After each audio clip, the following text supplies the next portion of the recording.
Thanks for coming this morning. So I'm not going to talk about anything to do with money this morning. I'm just going to pretend that doesn't matter. What I'm going to talk to you about is having a people-centred approach to an active environment, because it's really important.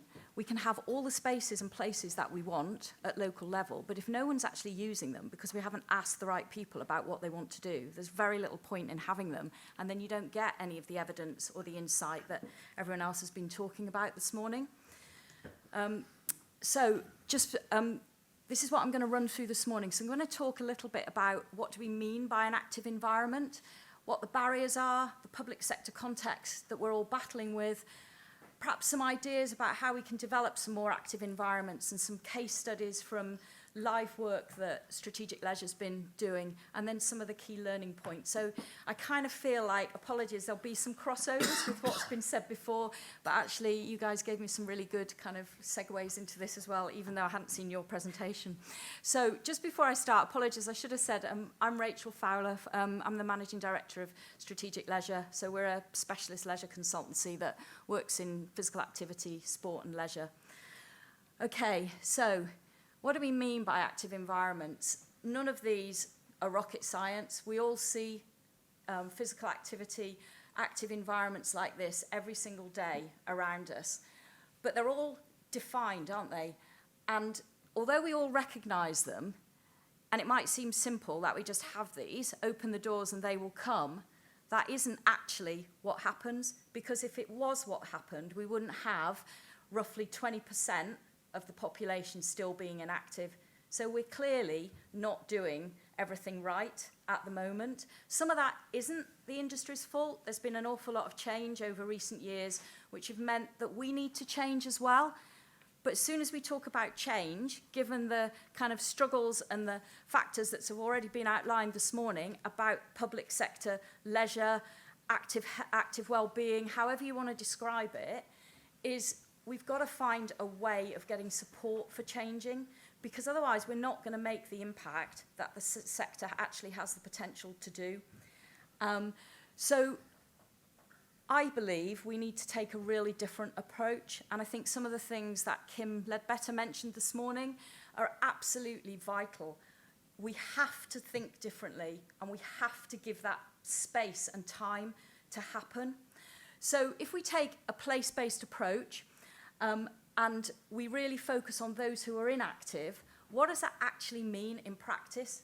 It really means putting people front and centre, whatever else is going on. You've got to do that, because if you don't do that, you haven't got the evidence that you then need to talk to politicians or to build business cases or to make funding cases. But it's so often the bit that gets forgotten, because we're all focused on how big a leisure centre are we going to build, how many new children's playgrounds are we going to have? How many things can we actually keep open? So what I want to talk about is just stepping back and taking a little bit of a more approach about people. So if we think about the barriers, and Julie, I'm happy to say that most of mine overlap with yours. So just some very common headline barriers that get identified. When we go out and talk to people and ask them, why are they inactive?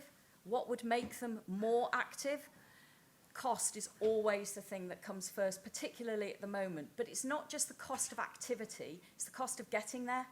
Because if you live in a more deprived area and you haven't got a car, for example, and you've got to rely on public transport, the cost of that actually needs to be taken into account, as well as the cost of activity. This is all really, really simple stuff. It's not rocket science, but we don't think enough about it when we're planning for physical activity provision.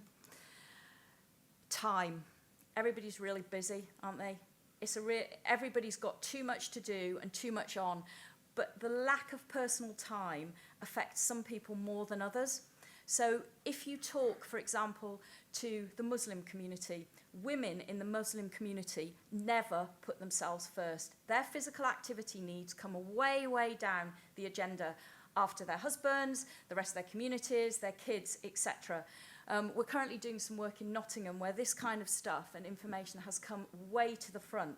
So if we're really serious about getting women from diverse cultures more active, we need to talk to them and understand the times that suit them, not just put on an aerobics class or whatever when we think it's the right time. diverse cultural needs, it's not just about time, it's not just about access or location, it's actually thinking very seriously about what different cultures need in order to be active. And I'll come back to this. I've got some examples for you again from the Nottingham work later. But it's very easy to think we're providing for everybody, but unless you actually talk to people, how do we know that we have? Other barriers include a lack of awareness of what's available and where. We all think that communication is great these days, isn't it? We're all digitally aware. Actually, there's an awful lot of people who don't have access to digital means of communication. There's even some people who don't have phones. But also, increasingly in the UK, we've got people who don't have English as a first language, you know, and maybe if they've arrived in this country, they don't even have a place, they don't have an identity. Physical activity and getting involved is a way of giving them that and some structure to their lives, but we need to make sure that we can make them available of what's happening and where. Accessibility is critical. Unfortunately, there are still facilities in this country, probably because of the age of them, which aren't fully DDA accessible, and even ones that don't fully comply with safeguarding guidance. Now, if those are real barriers to people who aren't active at the moment, because it's scary. You know, if you don't feel safe in an environment, you're not going to use it. And also, if you're not familiar with using leisure facilities, how do you know how to get there? Programming is crucial as well. All those points, time of the week, day of the week, childcare, etc. All of those are factors in whether people can be active or not. And know-how. I'm still really amazed the number of people I meet in a week, say, who don't know how to get into a leisure centre or don't know how to use those facilities. They don't understand how to book. Obviously, most of it's online now since COVID. They don't understand how to use storage facilities. So we need to think about these kind of things if we're going to make inactive people or support them into activity. I won't dwell too much on this because I think the public sector context has been already covered today and it's going to be hammered for the rest of the day. But when we're talking about taking a system-wide approach and a more integrated approach to physical activity and getting people more active, we have to have this as a background context, because it's not just about asking for money, like Julie was saying, it's about using resources differently. And if we take a preventative approach and an interventionist approach before inactivity becomes a cost, then actually you start to address some of these cost factors. I think another really important point to mention is partnerships. There's lots of partnership working out there in the sector, but we need to carry on being really creative and innovative about who we're working with. And I've got a case study later on just to illustrate a different partnership approach to operational delivery. So what are we going to do about these barriers then? How are we going to address them? So it's one thing to know what they are, but critical is what they mean in your place. And actually, who does it impact? Because it won't impact everybody. And even the people it impacts, it will impact them differently. So to really start to make a difference, to change community behaviour, and to change how we provide things, we need to understand these questions. So the first thing we need to do is to be clear about why you're providing physical activity, facilities, services, environments in the first place. Because if you don't know that, how on earth are you going to target the people who are inactive? And it's an amazingly simple question. But working across the country, I'm still always gobsmacked about how many people can't answer that question. So I always try to ask the members first, apologies to members who are in the audience, but if they don't know why they're providing physical activity services and facilities, etc. in their place, how on earth is anybody else going to know? And they, at the end of the day, make the decisions on budgets and priorities. So I think it was said earlier on, I think Kim mentioned it and Julie did as well, it's really important to be clear about why you're providing what you're providing. I don't think it's an excuse anymore just to say, oh, that leisure centre shot, we'll replace it. Why would you do that? Why would you replace something that isn't working and that maybe could look different? We don't use the same mobile phones, do we, that we did 10 years ago. We don't all carry bricks around in our pockets. You don't watch TV in the same way. We don't access services and information in the same way. So why are we continuing to have the same situation with leisure centres, that we're not challenging it and we're not making them relevant enough for today. I think, secondly, we need to be really clear about the outcomes that we want to achieve from the provision, whether it's a space, a place, or a service. Because again, if you don't know that, how do you know whether it's successful when you've put it in place? How do we measure it? How do you fix a KPI to it? So all of these things are linked together. And again, they're not rocket science, but we just need to step back and ask them. So we need a very, very clear vision at local level. As a priority, it should be informed by local members, because if they're giving their support to it, it then becomes a benchmark against which you can make decisions. So, for example, some of the leisure reviews and transformation pieces of work that are going on at the moment in the country, that should be the first question. What is your vision? Why are you doing it? And what are you doing now compared to what you want to be doing? Because if there's a gap or there's a difference, then change it, or think about changing it, or think how it can be developed differently. And fourthly, the system-wide approach, because that is what takes money out of the system to put resources into physical activity and getting those who are inactive more active, which will have a direct impact on their quality of life and a reduction in health inequalities. So I'm sure I'm preaching to the converted. None of this is difficult, but it's just how we go about doing it. So let me give you some case studies. This is ongoing work, okay, in Belfast. So we've been developing a physical activity and a sport development strategy. Belfast, I don't know how many of you have been there, but if you haven't, it's a great city. It's very vibrant. It's got lots going on. It's got a huge number of modern community leisure facilities. I think you might have had something to do with those, Keith. The council has spent over £100 million investing in these leisure facilities. It's got loads of open spaces, parks, gardens, etc. All the parks close at 6 o'clock in the evening. Can't get into them after that. When I was over doing some consultation recently, some students got locked in the park because they didn't know it closed at 6 o'clock. They've got lots of great outdoors spaces, and they've got some major sporting assets. However, in the whole of Northern Ireland, Belfast has some of the poorest health outcomes, and also high levels of inactivity and obesity across the population. And when we started looking at this to develop the strategy, what we found was that out of all the resources that the council puts in to sport, leisure, physical activity, about 80% of it goes into provision for middle-class white males who are already active. So it doesn't really start to address their health and well-being challenges, and yet they have a huge amount of policy and strategy, all of which prioritise health and well-being. So over the last few months, and it has been a fair few months, we've been working with elected members to get them to understand that what they think they're providing isn't actually delivering for their communities, and it's not actually delivering what they think it is.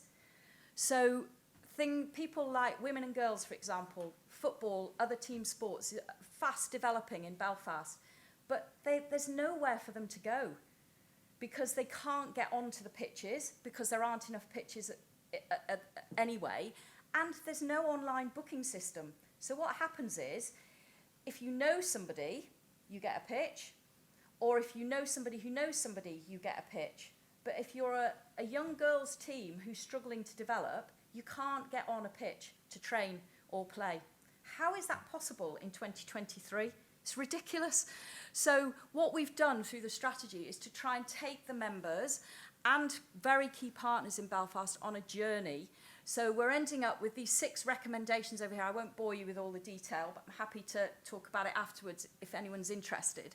But you know, to take the members on a journey where we're saying, look, if you've only got limited resources to put into this area of work and your priority is health and well-being, target those resources. Don't just keep spending them on the things that you've always spent them on, because you're providing for active people, not the inactive. So this is another piece of work in Nottingham, I mentioned this earlier, where we've been developing really detailed insight to influence how things are provided in the future. Some of you might be aware Nottingham as a local authority has been in special measures for a while, so it's been working with some commissioners who are looking for a transformational programme for the city we can give them that. Physical activity will tick every single box that they need to demonstrate to government, because it offers the opportunity to provide targeted interventions and to have health benefits as well, and to show that a local authority can change. So what we've done is, we've looked across the city and we've identified the areas of highest deprivation, the areas of highest inactivity, and the areas of highest public health inequalities. And surprise, surprise, they all line up.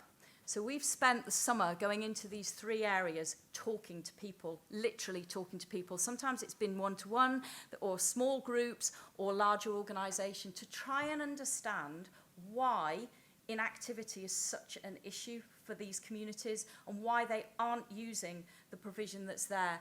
And this is where some of the really valuable insight has come from some of the diverse communities. So I couldn't believe this when I went along to meet some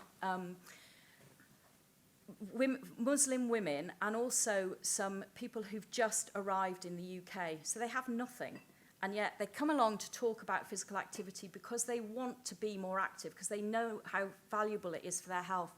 But they can't access the programs, for example, swimming. Do you know why? Because swimming is timetabled and it doesn't give them enough time to go for a swim and get changed in and out of their traditional attire that they have to wear because of their religious and cultural beliefs. Why can't we ask them? And why can't we change that? Why do we always have to provide, timetabling that works for the facility or the operator, sorry Ian, rather than the community that we're trying to get active? Because if we can get more inactive people into these spaces and places, then actually that might start to solve some of the revenue issues, because more people in what might be an empty space starts to generate more income, and it takes money out of the system later on, doesn't it? So we need to co-produce and we need to co-design provision and programs.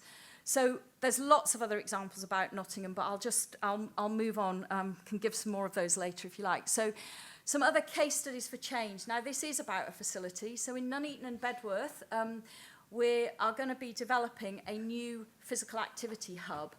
But what happened about a year and a half ago, we got some funding from Places to Ride and we put in some mountain bike trails.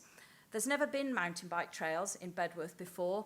The reason they were built and what informed them was insight from local people and local cycling groups. And since these opened in January 22, there's been 66,500 attendances of young people and their families just through the mountain bike trail. So that's phase 1. Phase 2, again built on insight, will be a new physical activity hub, but it's not just indoor facilities, it's outdoor as well. So we've got a learn to ride area, a skate park, a BMX track, and that's all linked up to the mountain bike trails. And then we've got more indoor and outdoor facilities as well. And the insight that we developed for this was all based on need for family provision. Bedworth is one of the most deprived areas in Warwickshire. Every single kind of KPI that you could identify in terms of deprivation exists there, and all of that has worsened significantly since COVID. So this new hub is Sport England, Levelling Up, and local authority funded. Work will start, they will cut the first turf next April, but the whole focus of it is about getting more people active. So there's a real focus on the social space. There's a huge cafe and a huge area to get people in so that they can just observe people being active if that's the first barrier that people need to get through. And the whole, it's going to be based in a park, and there are active travel routes to and from this site so that people can walk or cycle. It's not dependent on a car. In fact, we've deliberately not put too many car parking spaces in. Another example, so Warsop, just outside Mansfield. It's like the land that time forgot. Wonderful people, but one of the most deprived places I've ever worked in. We spent, again, a whole summer talking to local people. They'd had a swimming pool and a sports hall and a horrible, crappy old gym close the year before we started work because no one could afford to keep it going. These people who live in Warsop, they don't have cars. Car ownership is so high, it's unbelievable. and there are 2 unconnected public transport buses a day. And each bus only has a space for 2 wheelchairs or 2 pushchairs. So it's pretty impossible to get out of Warsop, let alone get in.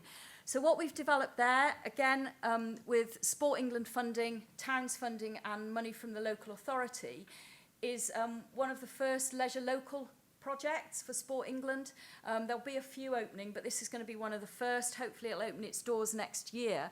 But what actually makes this different as well is not just that it's driven by local people and what they need to become active, is that we've got a different operational delivery partnership. So the outsourced contract for Mansfield is managed by Serco Leisure, but we knew that that wasn't going to be the right offer for this local leisure local project. So what we've done is we've put Vibrant Warsop, who are the local trust, they were formed when the big lottery funded a lot of trust setups, and Serco together. So Serco are going to offer the wrap-round operational management, so they will deal with all the stuff like staff training, chemical buying, health and safety, insurance, security, and Vibrant Warsop are going to deliver the programme, because Vibrant Warsop have got the connections and the tentacles out into the community. They've already got the trust of people. They've done phenomenal work over the last few years getting inactive people active, and they're going to act as the conduit to bring people in to the centre. And hopefully by doing that, those people will then go on to become regular users of the centre, and actually we want them to become leaders and coaches as well. So the training won't be just for Serco staff, it will be for people working through Vibrant Warsop as well. And to help all of that happen, and I think this is really critical, we've got some shared prosperity funding, which is going to go into Vibrant Warsop so they can employ more people over the next 18 months to help people get ready for this new hub to open. And the last case study I thought I'd just share with you is in North East Derbyshire, where there's going to be a new co-located hub built. It's on the site of what was a really rubbish old leisure centre, which was, it's an image I'll never forget. It was also used for dog training. So you can imagine how nice it was to use the sports hall in that particular facility. This is going to be co-located and again built on Insight. We worked at a very local level. Clay Cross, which is the particular area in North East Derbyshire, is a really, really deprived area, very high inactivity, obesity, unemployment. People don't travel out of the area, and there's also very low car ownership. So this co-location is not just going to bring together different indoor and outdoor physical activity facilities, but it's going to bring together some health provision. So there's a hospital next door to this site. There's been no joint working at all. The hospital is now going to be delivering all of its outreach working through the new physical activity hub. There's also going to be a Citizens Advice Bureau in the hub and a council one-stop shop, pop-up library and various other things. And the co-location has taken an absolute age to put together because it has to work for all of the organisations, but it will change the lives of that community. And I still vividly remember when we first started the consultation there, not one person in the community said, I want to be more physically active. What they said was, I want a safe space where I can have a coffee with a friend and then think about how I can become active. So that's what this is. It's driven by a real cafe hub in the centre, which will also be used for things like cholesterol testing and well woman screening, etc., that kind of thing, as a pop-up within the centre.